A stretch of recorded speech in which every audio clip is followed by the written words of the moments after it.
Waancaan addunyaa bara 2026 qopheessummaa biyyoota sadiitiin gaggeeffamaa jiru taateewwan ajaa'ibsiisoo fi qabxiilee hin eeggamin hedduu keessummeessaa itti fufeera.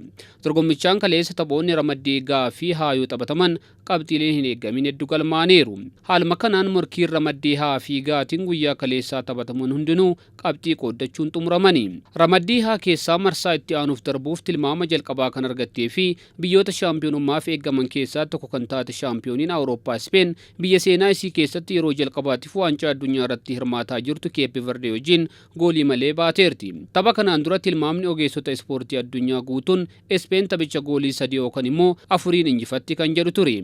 Garuu Keep Verdeen biyya odola xiqqoo uummata 500,000 qofa qabdu daqiiqaa jalqabaa irraa kaasee hanga xumura taphichaatitti sarara ittisaa sibiila uffatee fi onnee tokkummaan jabaatiin Speen qabxii gachisiifteerti.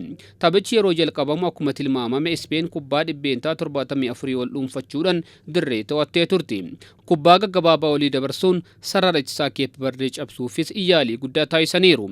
Garichi dhibbeentaa 92 kubbaa milkaa'aa ta'e olii dabarsuudhaan taphattoota sarara fuulduraa fi gidduu kanneen akka Pedri, Gaavii fi Ferran Torresin dhiibbaa uumuuf yaalaa ture. Laamin Yaamaalii fi Mikel Merinonis gara boodaa jijjiiramanii kan seenan yoo ta'u garuu wanta addaa uumuu hin dandeenye. Dhiibbaan isaanii kun hundi sarara ittisaa Keep Verde cabsee darbuu hin dandeenye. Keep Verdeen tapha kanarraa qabxii qabattee akka baatu taasisuu keessatti immoo shoorri goolii eegaa garichaa umrii 42 Josimar Jose Evoradias kan maqaa masoo isaatiin Vozinaa jedhamu olaanaa ture.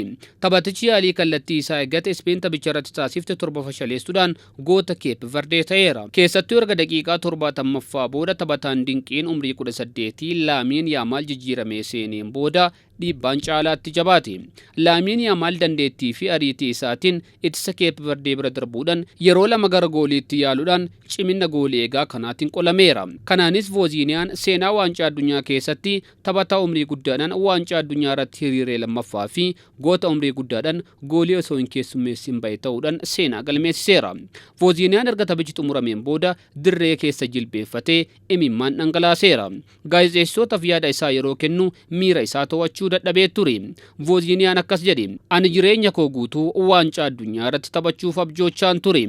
Kanaafis onnee koo guutuu kenneen hojjechaa ture" jedhe. Akka biyya odolaa xiqqoo fi ummata xiqqoo qabduutti dhiibbaa Speen to'annee qabxii argachuun keenya abjuu yeroo dheeraa booda milkaa'eera jedheera. Caalaatti kan miira nama hedduu tuqe immoo haati isaa sababa hanqina qarshii viizaatiin dhuftee isa daawwachuu akka dadhabde erga dubbateen booda. Dinqiin guddaan tapha kanaa dirree qofa keessatti hin dhaabbanne.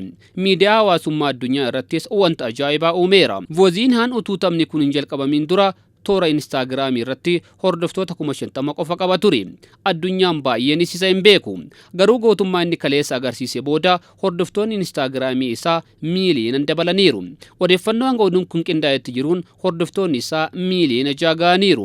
Tapha ramaddii kanaa isa biraatiin Saawudii Arabiyaa fi Uruguay goolii tokko qixa bahaniiru. Yeroo dhiyoos maallaqa hedduu kubbaa miilaa irratti dhangalaaftuun kan beekamtu Saawudii Arabiyaan taphicha goolii Abduleelaa Al-Amiiriin dursaa turtus taphichi xumuramuuf daqiiqaan 10 guafu Max Aruun goolii qixxeessituu Uruguay lakkoofsiseera.